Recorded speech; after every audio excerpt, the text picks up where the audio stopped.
Good morning or good evening, everyone, depending on where you are in the globe. Thank you for joining us for our webinar, A Beginner's Guide to Choice-Based Conjoint Analysis. My name is James Soliday, and I am the Digital Marketing Director at QuestionPro. I will be moderating this webinar. For those unfamiliar, QuestionPro is a global survey platform and data intelligence company, providing enterprise features such as workforce intelligence, customer experience, mobile optimization, and community management.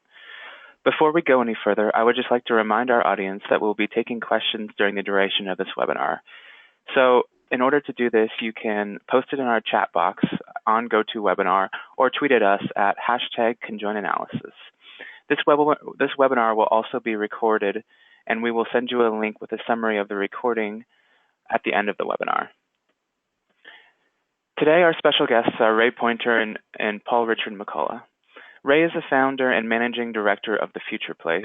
He is the author of the Handbook Online and Social Media Research, the Handbook of Mobile Market Research, editor of the World Association for Market, Social, and Opinion Research, or SOMAR's book, The Answers to Contemporary Market Research Questions.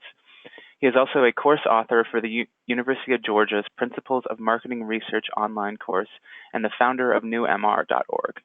Ray has spent the past 35 years at the intersection of research, technology, and insights, and is in wide demand as a leading consultant, trainer, workshop leader, and keynote speaker. Richard is the president of Macro Consulting. His area of expertise includes applied quantitative methods for new product research, pricing strategy, market segmentation, and brand positioning. He has been published more than 40 times in numerous magazines and journals. Richard regularly presents on papers and topics in advanced statistical methods at leading conferences throughout North America. He has also worked for many years on the client side for companies such as Levi Strauss & Company, Pacific Gas and Electric, and many others. We want to welcome you both, and we're excited to have you share your expertise with our audience. Richard and Ray, I'll let you take it from here. Thank you, James. So I'm just checking I've got keyboard control. Yes, you should.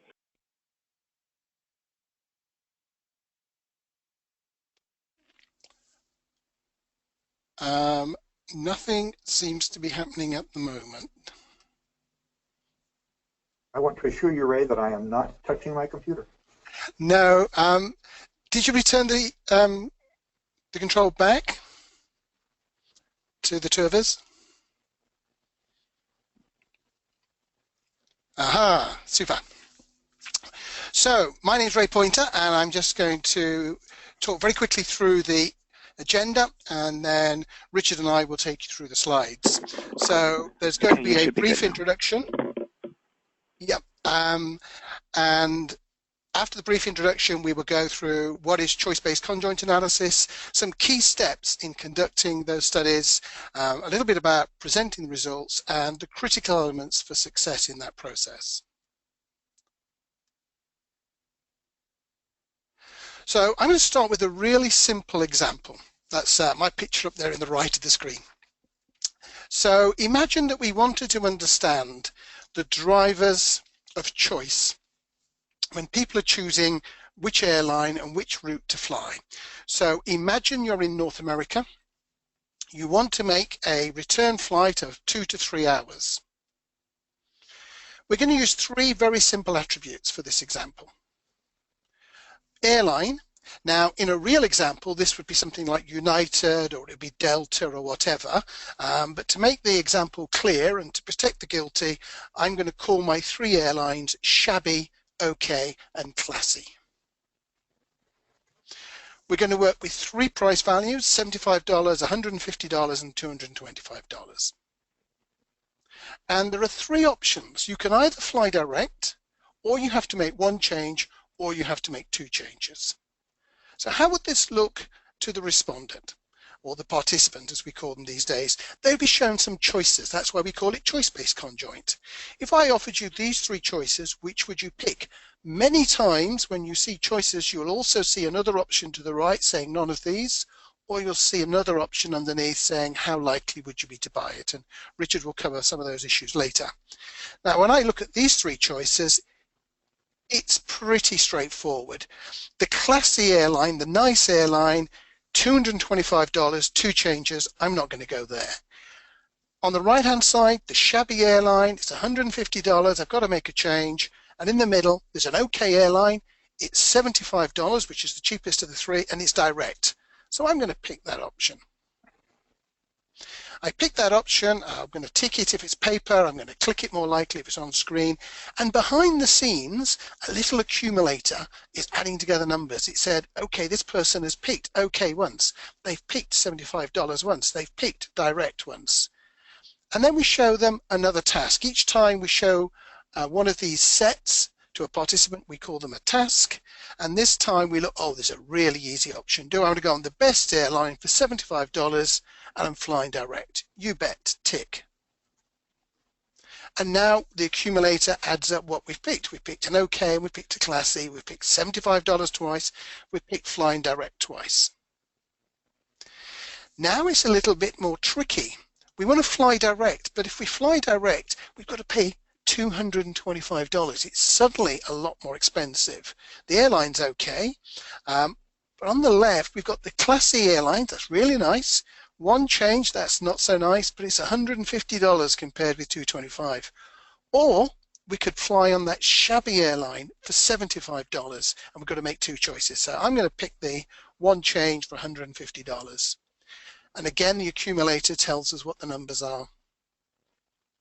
And if we keep moving on, we can find out that of those three choices, 67% of the time I picked classy, 67% of the time I picked $75, 67% of the time I flew direct. I never picked the top price, I never picked two changes.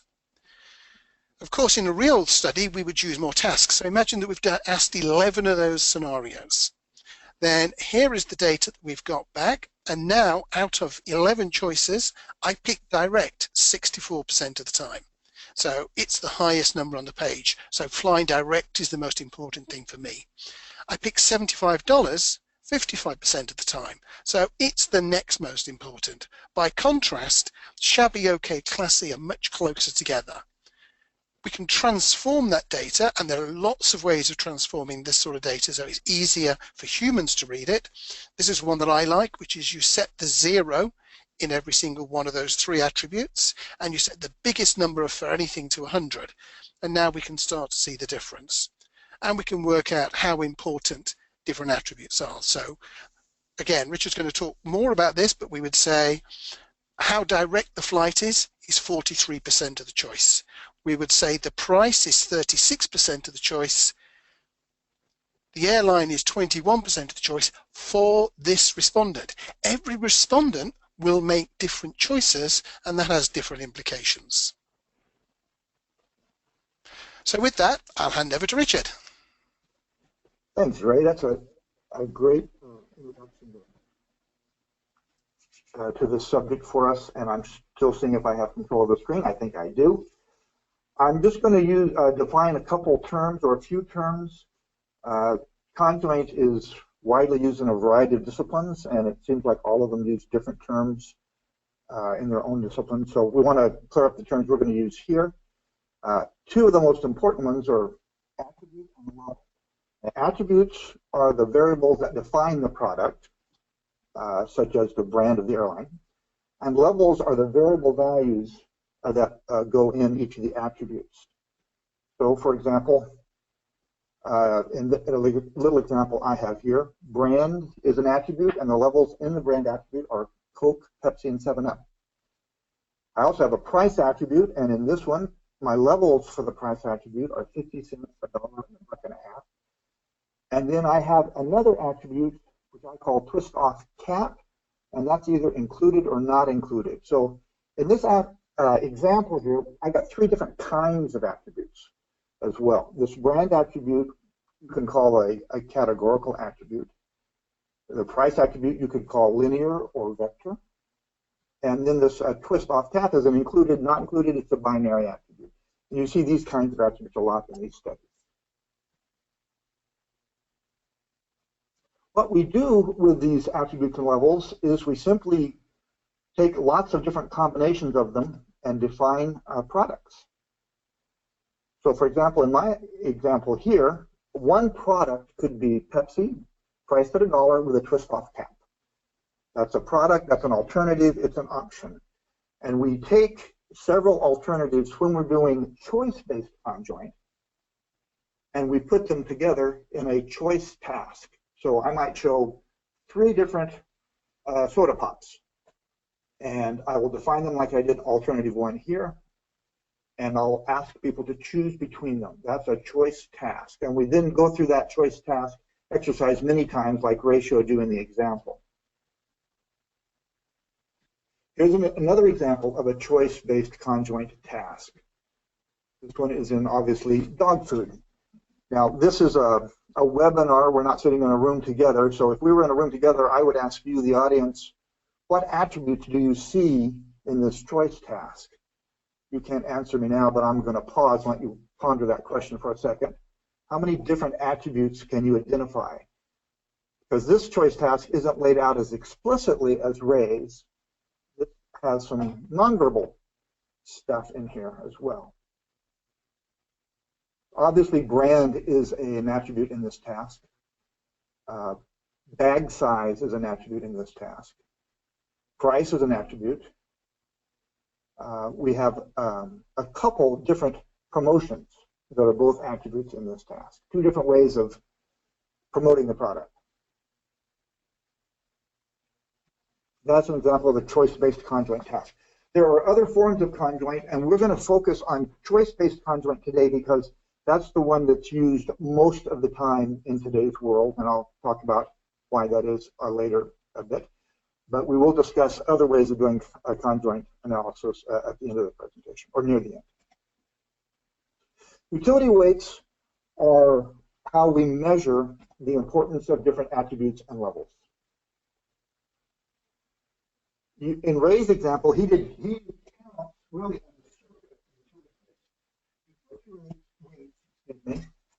they're analogous to beta weights, or also called regression coefficients in regression models.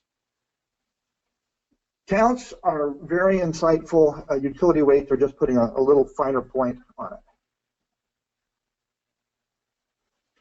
I'd mentioned the brand attribute and the price attribute. In my example, I called the brand attribute a categorical attribute or variable, but also call it a part worth attribute. Part worth attributes are categorical, like brand or color, package design, things where the levels don't have any inherent order or magnitude. Could be the color of the background in a package. You could have red, blue, and green. In those kind of attributes, you have to estimate a utility weight for each of the levels separately, because there is no numeric relationship between the levels. Vector attributes are metric. They're interval or ratio, such as price, CPU speed, horsepower if it's a car, weight, any sort of volume measure. Vector attributes can, if you treat an attribute as a vector attribute, it gives you one utility weight for the entire attribute. All the levels have that one coefficient. Now I'm going to show you why that's important to distinguish right here. If you look at this chart, my red line shows the demand based on the different levels of a, let's say it's a price attribute. So at the lowest price, demand is at 10. The highest price, it's at 40. But there's a linear relationship there because you just have that one number that's being multiplied by the different prices. If it's a part worth variable, like this blue line represents, say brand, each one of those brands has a different value, and we don't know the order of it, and it's not necessarily linear. There's no numerical relationship between those brands. What's important to note here is that in general, you're better off even estimating your vector attributes as part worth attributes, because you don't necessarily know that the relationship is linear. Price is a classic example. Price isn't really linear ever. It's more like an S curve. So if you estimate each price separately, you can then look at those answers in your utilities and fit a curve to it to see what kind of actual relationship you have between demand and price. Just a more precise way to go. Attribute relative importance, and Ray showed you some importance figures on his example. It's calculated once you have estimated utilities by taking the difference between the highest utility of an attribute level and the lowest within an attribute, or those gaps, the highest and lowest gap, and then percentage against all the other gaps. It's used a lot in market research. Everyone quotes attribute importance. Problem is, it can be misleading, and it oftentimes is. I'm going to give you an example.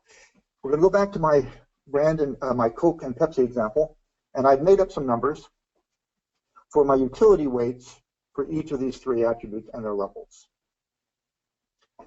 Next to the utility weights, you can see that I've calculated the difference between the highest utility and the lowest utility within each attribute.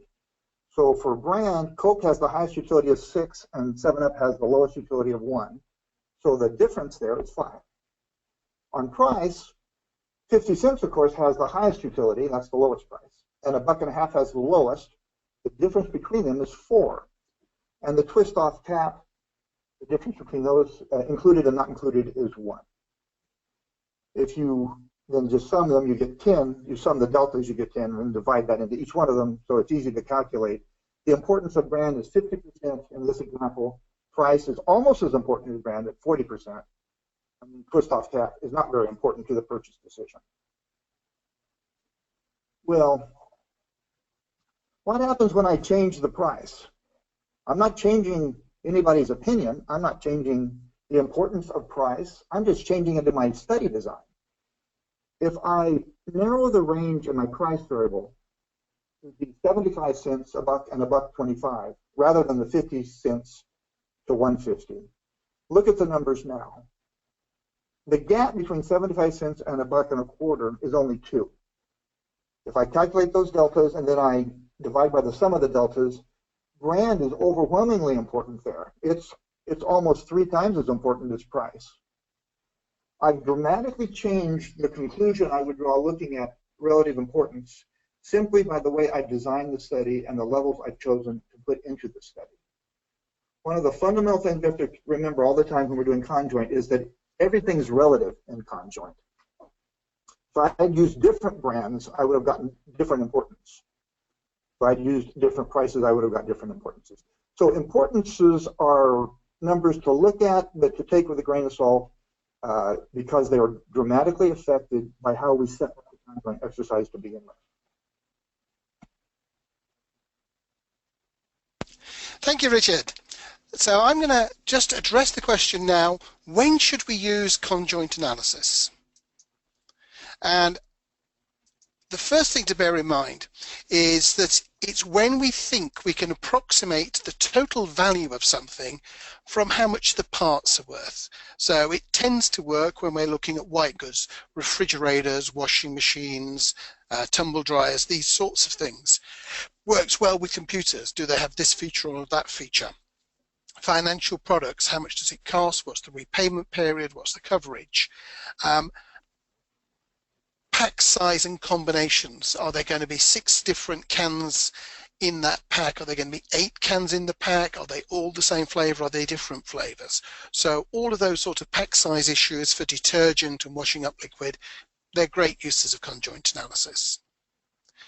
It's really bad for the flavor of soft drink. So Richard showed you a good example of where we talked about the price and we talked about the brand.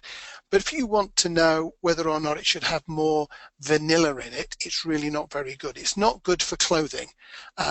3 stripes versus 4 stripes versus 5 stripes down the shirt, you don't work that out with conjoint analysis. You can't design a good TV show with conjoint analysis. If you add this actor in and this actor and this actor, it doesn't make the total that you're expecting. You can't use political programs. You can't decide what your presidential candidate should say with a conjoint study because it's the way those things interact. And a friend of mine once tried to do a study to see if you could predict your best life partner. And actually, that's not a conjoint study either. So what we need to bear in mind, I'm just making sure that I've got control.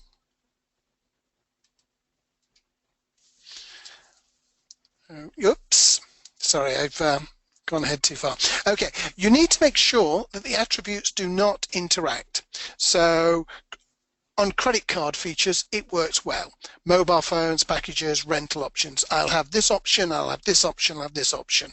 On a ski holiday, I might be interested in how many black runs, how many red runs, what's the après-ski, what's the transfer time.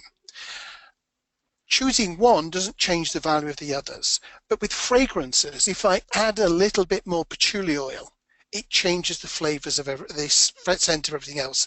I can't make a speech.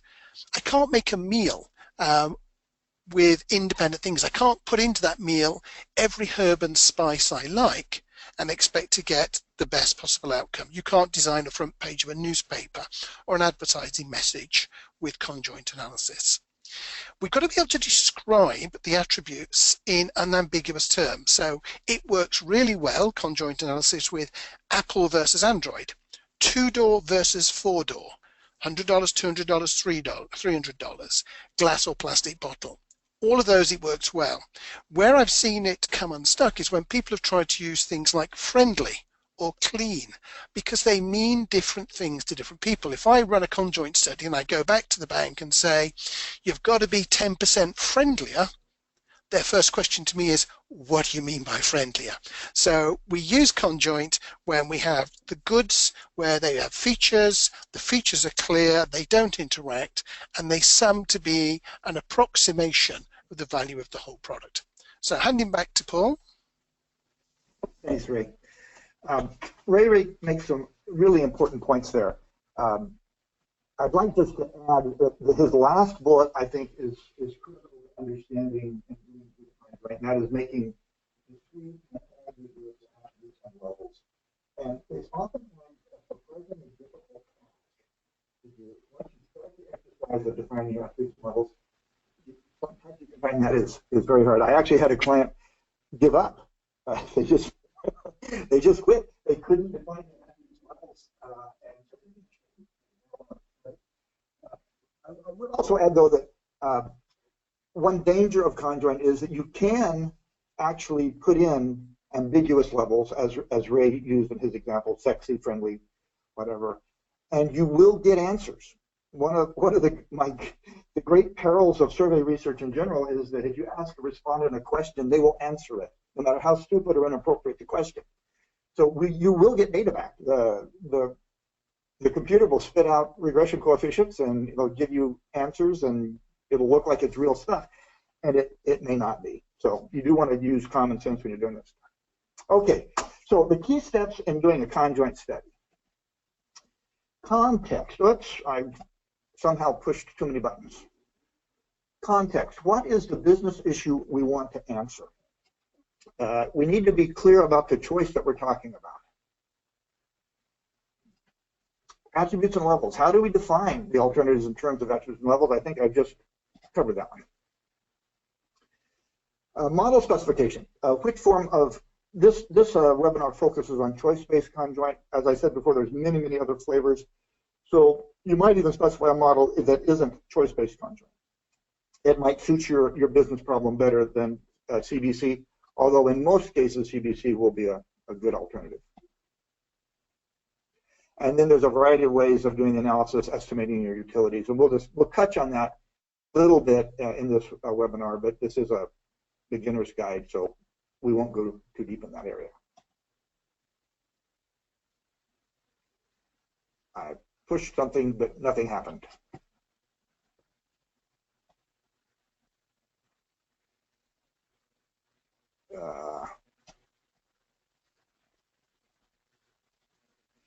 Anyone help me? Can anyone hear me? Hey, Richard. I can hear you, Richard. Oh, here we go. Something happened and the screen wasn't working. All right, we've given you access back, so you should be okay. Okay. Perfect. Who took it away from me?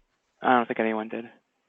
Okay. I actually it's not working out, but I'll talk about this choice or this screen, and we'll worry about the next screen when I finish this one.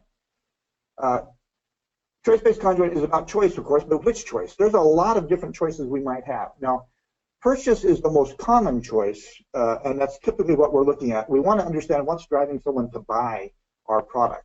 But there's lots of other things that we might want to know. We might want to know what's driving subscriptions to a magazine. We want, as Ray pointed out, we might want to ask someone for a date. So looking for the appropriate date is something we can try to do. We might want to rent a movie for ourselves, for our significant others, for our families. The context of even renting a movie needs to be defined in the choice exercise.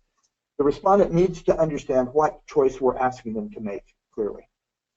I might order dinner or consume electricity in your yacht. You might plan a vacation for the family. So there's a lot of different choices that we might want to look at. We need to be clear about what that is and the context around that particular choice.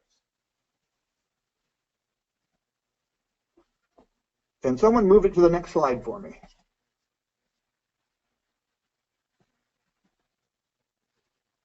Okay. I'm going to go through an example, and this example is a manufacturer of safety glasses. Highly regulated environment, and the purchasers are experienced and knowledgeable about the category. And the choice in this particular case is buying safety glasses in large numbers for a company. One of the nice things about doing B2B conjoint work is that you typically have a respondent base that is familiar with the category and highly educated to the category, very knowledgeable, and you can actually do more elaborate conjoints and typically get better models fit at the end. In this particular case, we had, I've already forgotten how many we had, but there's 13 there, 14, 15, 16, 17 attributes. That's a lot. There were 5 brands. We had 8 styles of glasses and 5 price levels. We had origin, whether it was made in the USA or Asia. And then we had 13 specific features that were included, not included attributes. They were binary.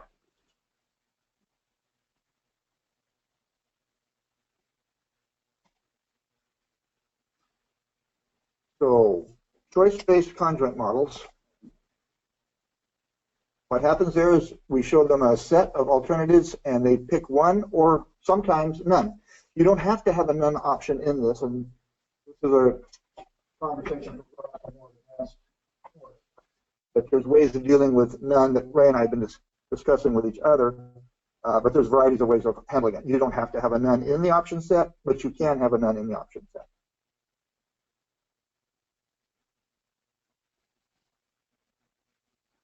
Well, I do not know why my computer is not cooperating. James or Ray, can you give me another bullet? Thanks. Here we go.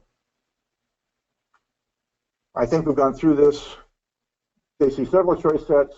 They pick one or none, and then we estimate a logistic regression model rather than a linear regression model to estimate our utilities. The advantages of choice-based conjoint, which is also discrete choice models, is that it's a more realistic data collection because it's more like the purchase environment. But this is not always the case. But in general, what we want to do in survey work, or at least in conjoint work, is we want to replicate the actual purchase environment or the behavior that we're looking to measure as closely as possible. So if I'm going into a store to buy toothpaste, I see a bunch of alternatives on the shelf and I pick one. And that's exactly how choice-based conjoint came about, was to replicate that kind of an environment. There aren't really too many disadvantages. There's a limited number of attributes. You get less information per respondent because you're just picking one or none. It's binary information instead of ratings data. And it's a little more advanced, so you need a little bit more understanding to run these kind of models.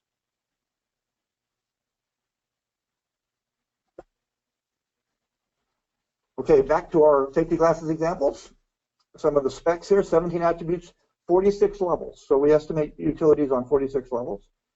12 choice stacks per person, 4 alternatives per task plus a no-buy. We had 500 versions of the choice task. You recall a choice task is a set of, in this case, 4 alternatives. Each alternative is some combination of different attributes and levels. With 17 attributes and 46 levels, we have a lot of potential product combinations that we can define. And so we can create a lot of different versions of our choice tasks. And it turns out that we're going to do a better job of estimating our utilities, our regression coefficients, if we do use a large number of versions. In this case, the sample size was 500. And this is an example of a choice task from that exercise. You see that we have, instead of just describing a lens style, back to Ray's point about discrete and unambiguous, we're showing visuals. And I like to use visuals in my choice tasks whenever possible, because they communicate more clearly than words do in many circumstances. You've got the brand at the top, you've got the style, then you've got the price, and then you have a bunch of these binary attributes in or out. And when they're out, we simply don't display them on the choice task.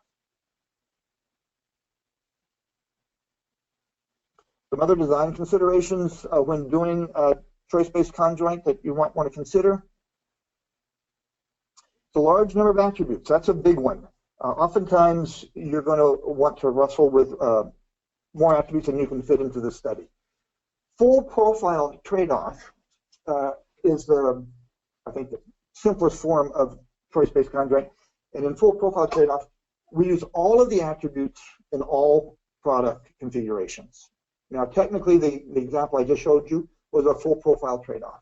We're hiding the not included attributes so it doesn't look as cluttered, but all the attributes represented in every choice task.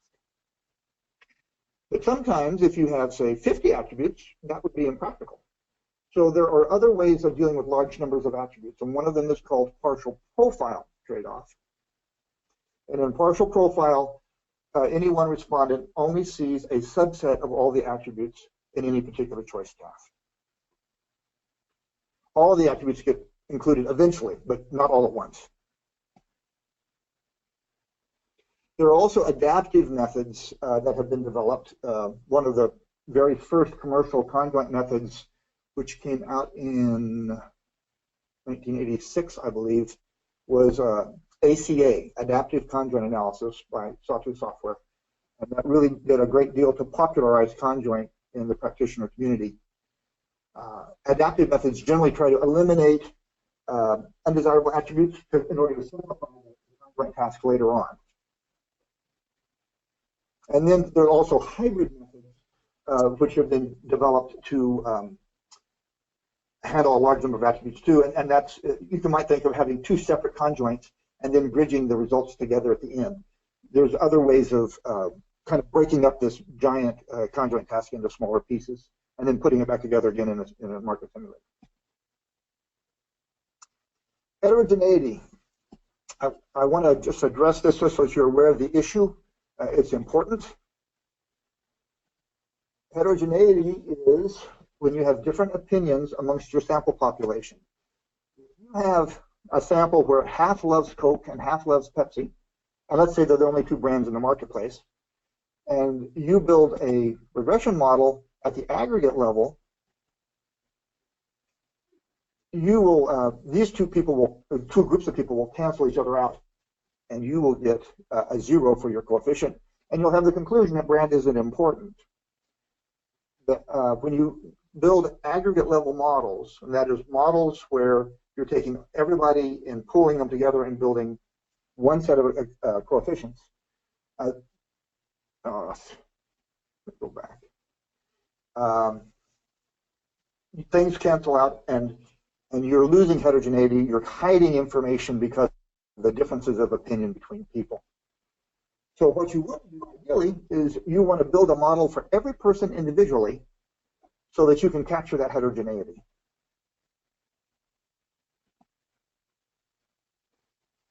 when we started doing choice models, we didn't have enough information to estimate individual level choice utilities.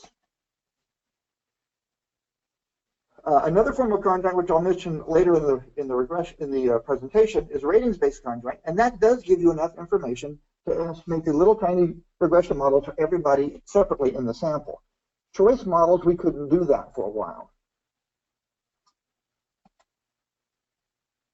But now we can, and there's two different ways we can do it, and they both work about as well as the other. Latent class logistic regression searches for homogeneous subgroups. Like in the example we gave, if we did a latent class choice model, it would divide the sample into 2 bits. One bit would be the Coke lovers, and the other bit would be the Pepsi lovers. And then it would run basically aggregate models on those two bits. Hierarchical Bayes estimation, which is the most common way of estimating disaggregate choice utilities today, uses information from the total sample whenever the individual doesn't give us enough or consistent enough information to estimate the model at the individual level. Hierarchical Bayes and latent class are both highly advanced regression techniques and highly complicated, but they do a really good job. So back to our safety glasses specifications. I'm adding some more specs here. We did a full profile. We used something called null prohibitions in order to limit the number of in and out features that any one person saw at any one time. We estimated the utilities. We also estimated utilities using a latent class choice model, but we did it for the purpose of segmenting the population rather than their utilities. That's another subject altogether, but doing latent class choice models as a part of your segmentation process turns out to be a really great way to do segmentation. So I'm going to turn it back to Ray now. Thanks, Richard. And so we've done all of the work that Richard's just been talking about. What sort of results do we get at the end of that process? And that's what I'm going to have a look at. We're not going to talk about how you present those results, but actually what is it that you've discovered or you've found by the end of that process.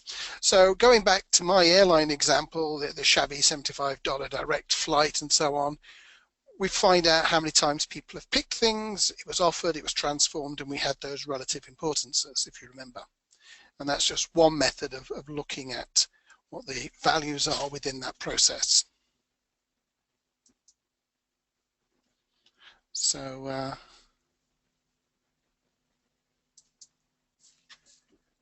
I've probably clicked too many times. Let's just wait and see. Yes. We can express those utilities, the part worse that Richard was talking about, in lots of different ways. Column C is how they will often look in the data. So if you were to open the lid on your conjoint analysis, you would see lots and lots of numbers with lots of decimal places. And they only make sense in the context of each other. This is something that Richard said earlier. It's all relative. Absolutely everything we measure in the conjoint world is relative. It's only including the things that were displayed on the screen, and it creates a set of relativities for them. So typically we might average them and we might do transformations, or we could segment those utilities. If we have one utility value for every person, we can produce tables, we can produce segments, or we would do segmentations via latent class, as Richard has just been talking about. And one of the great things with conjoint analysis, perhaps the best thing, is that we can produce what-if models. If we imagine that we have the utilities, the part worths, for every single respondent, for every single level of every single attribute. So we've either had a small model or we've used hierarchical Bayes and we've got these values. We can then start to work out which product would they buy. So at the bottom I've got two options. I've got shabby airline, $75, you have to take one change, or the OK airline, $150, and you can fly direct.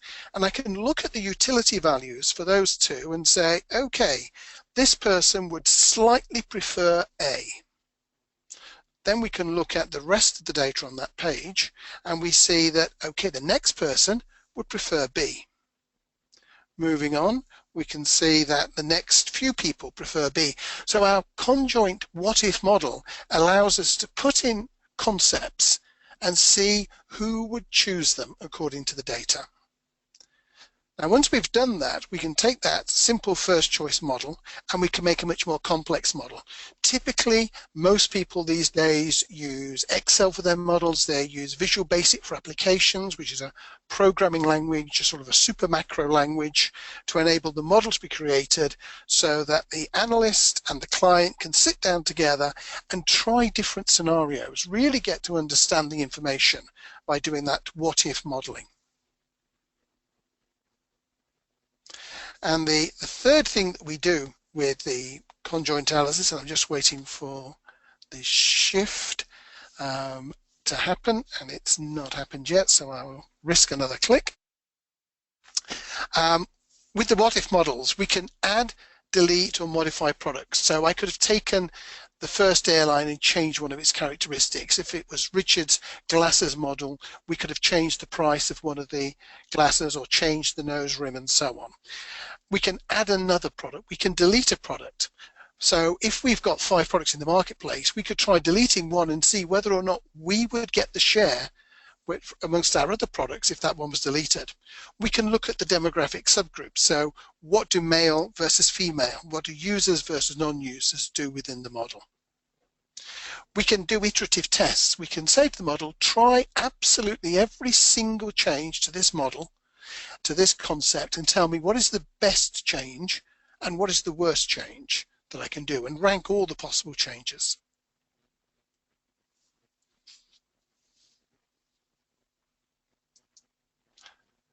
So we've just got a short pause again.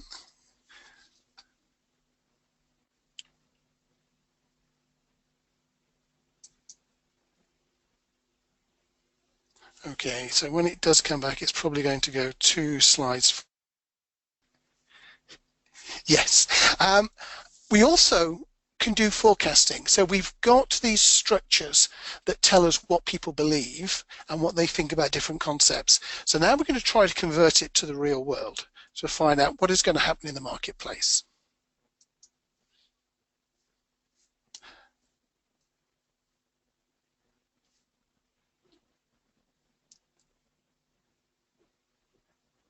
Okay, it's probably going to move forward about 2 slides when it does move. So, James, can you just move it so that we have all of this slide visible? The forecasting slide. Thank you. Sorry about that, everybody. So, we've got to convert preference to predict. To do that is to have benchmarks. If you've done a lot of previous tests, you know what a score in the model produces in the real marketplace. There are also models that are going to link those behaviors together, and very often you're going to add what we call external effects. So what sort of distribution do you expect this change, this new product to have? What sort of advertising support are you going to give it? What sort of marketing? What sort of inertia? Is this a market where people tend to switch all the time, or is it one where it's really hard to get people to switch? If we could just move on to the next slide, full, please.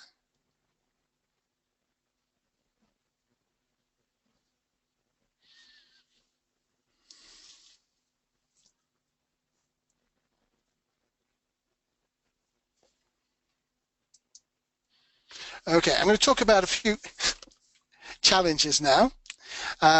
So 3 challenges, 3 conjoint analysis: the number of levels effect, IIA, and interaction. So first of all, the number of levels effect, and the slide's working, which is great. Studies show that when we increase the number of levels in an attribute, it becomes more important, which is a shame, really. Here's an example of what I mean. We've got 2 attributes in this very simple study. One is color, red and blue, which I notice I've spelt in the English way, and price, $1 and $2. We might find in this very simple model that color was 40% of the importance and price was 60% of the relative importance. That's fine. Now, if we add $1.50, we might find that color now only accounts for 30%. It's dropped from 40% to 30%, And price has gone up from 60% to 70%, even though all we've done is put in a middle price, $1.50. And this comes back to the point that Richard was talking about right at the beginning in terms of context and the effect that he was showing you when he changed the range of the prices. So we need to be careful about the number of levels. Ideally, we try to keep them as similar as possible.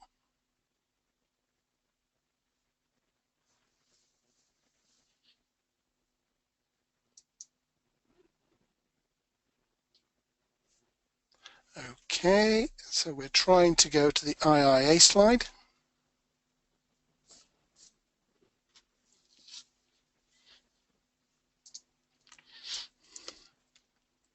Okay, independence from irrelevant alternatives. It sounds like independence from irrelevant alternatives. It ought to be a good thing, shouldn't it? It's not. We also call this the red bus, blue bus problem.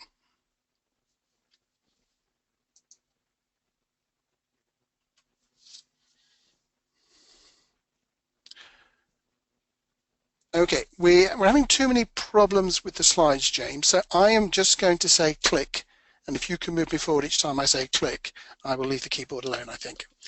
So click, back one, back two, back one. Okay, so we have a model, and in this model, the respondents are giving 50% of their business to taxis and 50% of their business to the blue bus. And we happen to know that for this market, color has no value in the choice whatsoever. Click. If we add a red bus and a blue bus, then in many types of conjoint modeling, you will find that taxi share drops from 50% to 33%, and we get red bus and blue bus now at 67% between them. That's the red bus, blue bus problem, or the IIA problem. Different forms of modeling respond to it in different ways. It's worse with aggregate models. It's much less of a problem with disaggregated models. Click. And the final problem I'm going to talk about is interactions. So in our theory, just like in regression, every attribute should be independent. They have a single value, ignoring all the other things that are going on. Click. Some attributes interact. You might like iced Coke, you might like hot tea, you might like iced tea, but you wouldn't necessarily like hot Coke. That's what we call an attribute. The desirability of hot changes when it's on the screen with Coke compared with when it's on the screen with tea. Click. So there are a couple of solutions to this. The first is that we can combine the attributes. So in the study we would have hot tea, iced tea and cold Coke. Or we can use more complicated designs that allow us to measure the interactions. Many times you will use a simple design for a conjoint study. You can't do that if you want to measure interactions going on in the design. Click. And handing back to Richard. Thanks, Ray. That was a really good section. I agree with Ray. I emphasize that that simulator part that he was talking about is really the heart of conjoint analysis. You don't need to look at the relative attribute importances if you just use the simulator and just see how demand goes up or down if you change attribute levels. It's very, very powerful. You can link the results of that to different forecasting models and do strategic planning. There's a lot of learning that comes out of the simulator. It's the heart. That was I think probably the key part of our presentation, in my opinion. I'm going to go as quickly as I can because I think we're running a little behind schedule. There are lots of different flavors of conjoint. There are four main ones. Choice-based conjoint, which we've been talking about. We haven't mentioned menu-based conjoint. But menu-based conjoint is someone builds their own product like you would build your own dinner when you're at a restaurant. You look at the menu at a restaurant and you order the stuff you want for your own meal. As I said before, we want to replicate the environment. There are certain purchase situations, particularly nowadays because we can buy things online and customize them. Think of buying a Dell computer where it's not a discrete choice exercise anymore. We're actually getting to choose the different features. Ratings-based conjoint, almost the very first form of conjoint. Respondents are simply shown one product profile at a time, and they rate it, say on a 10-point scale, how likely they would be to buy that. I've done a couple ratings-based conjoints recently because the product category and the business question really was about the attraction of one alternative. It wasn't a choice-based environment. So we did ratings-based conjoint instead. Self-explicated scaling isn't really a conjoint exercise, but it's used in a similar way, and some people think of it as conjoint. And it was actually part of the original ACA software. And then there's hybrid models, as I've mentioned before, two different techniques being bridged together.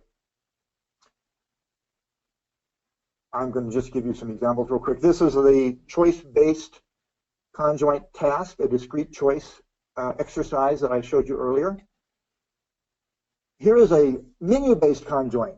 This is a food menu at a fast food restaurant in a Spanish-speaking country.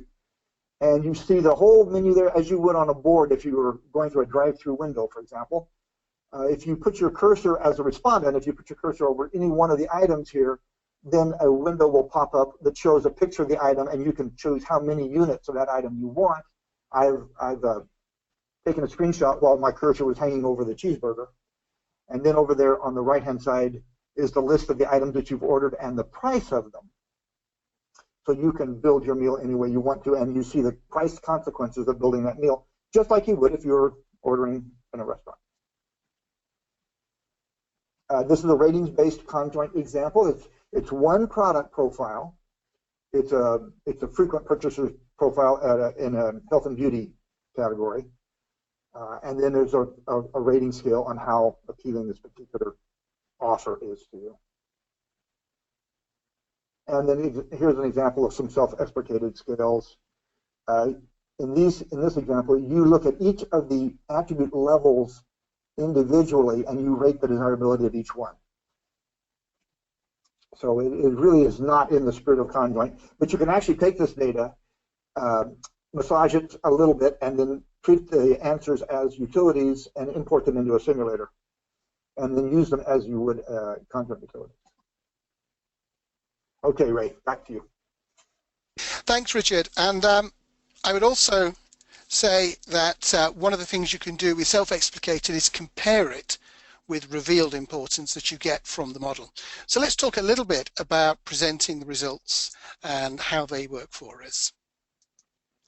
So one of the most important things for people who spend a lot of time with the data to remember is the conjoint study is not the project.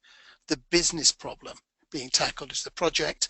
The conjoint data and the model is not the answer. A business action or solution will be the answer. And the reason I say this is that very often, if you've spent 2, 3, 4 weeks working with the data, being incredibly clever, when you get to meet the client, you often want to tell them how clever you've been, and they're really not interested. What they want to know is which pack should they go with, what price should they run it at, what are the most important features in terms of the people going forward. So all the time that we're presenting results, we need to be thinking about that.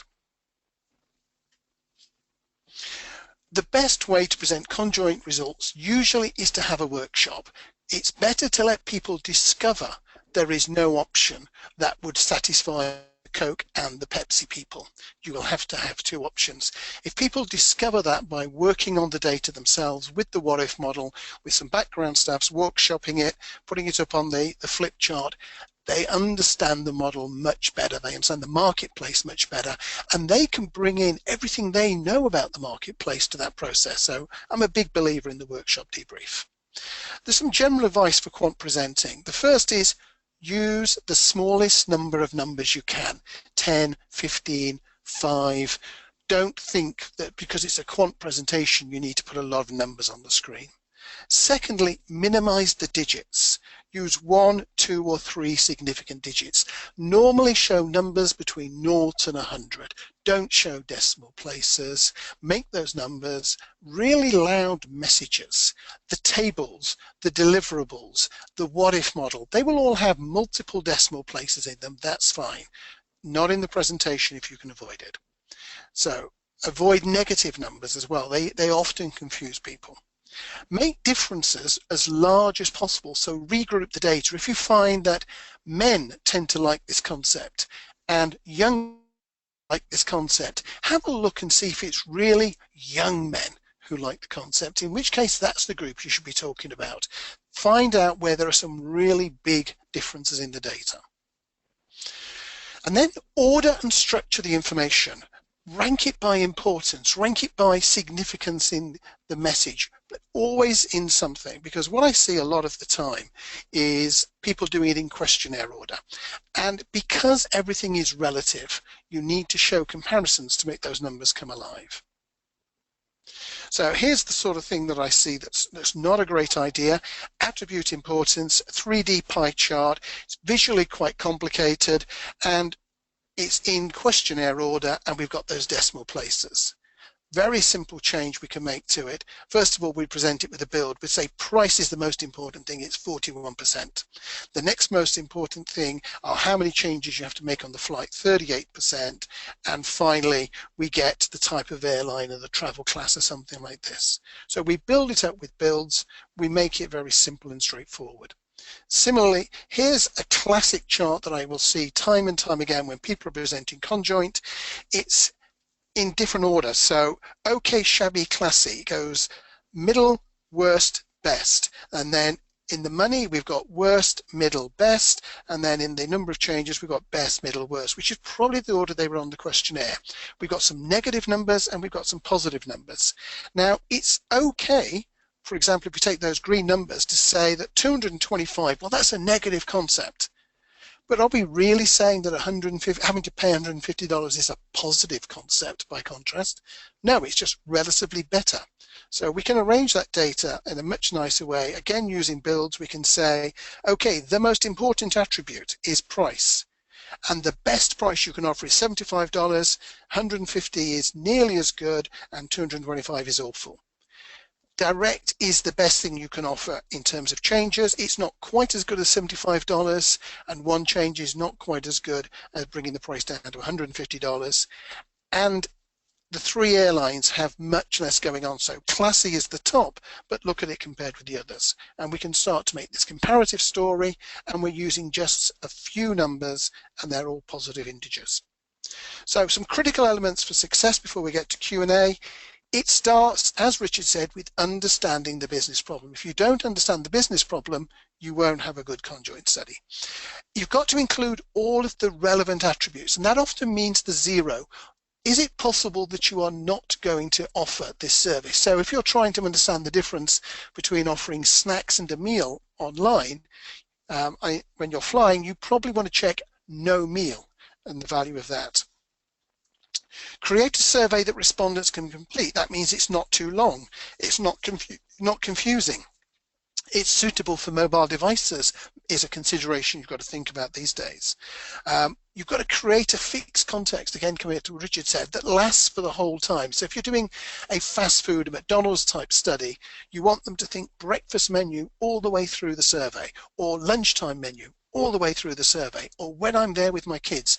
You don't want them changing their context during the survey. Attributes that do not interact and which are unambiguous. Build a model early. So after you've got 10 or 20 responses in, build that model, have a look at it. It should be about 70% of right. You will see if there are some glaring errors, whether you've set up something in a way that's ambiguous or it's giving you a negative reading. And then try to use a workshop as a debrief rather than a static report or presentation. Focus on the business problem, not the conjoint method. Very often, 4 or 5 different methods will all give you a good solution. Understanding the business problem, that's the difference between a good study and a bad study most of the time. So with that, I will hand it back to James, and thank you for your time. I look forward to questions. Absolutely. Well, thank you so much, Ray and Richard. It was a pleasure to have you guys on. Unfortunately, we are at the 12 o'clock hour, at least on the West Coast, so I don't think we're going to be able to have any time for a Q&A session. However, if you have questions, please email marketing@questionpro.com or ask a question in Twitter at #ConjointAnalysis. Yeah, so I'd like to thank all of you for joining, and I hope you've learned a lot about conjoint analysis, and we look forward to hearing you on the next webinar. All right, thank you very much, and thank you, Ray, and thank you, Richard. My pleasure. Pleasure.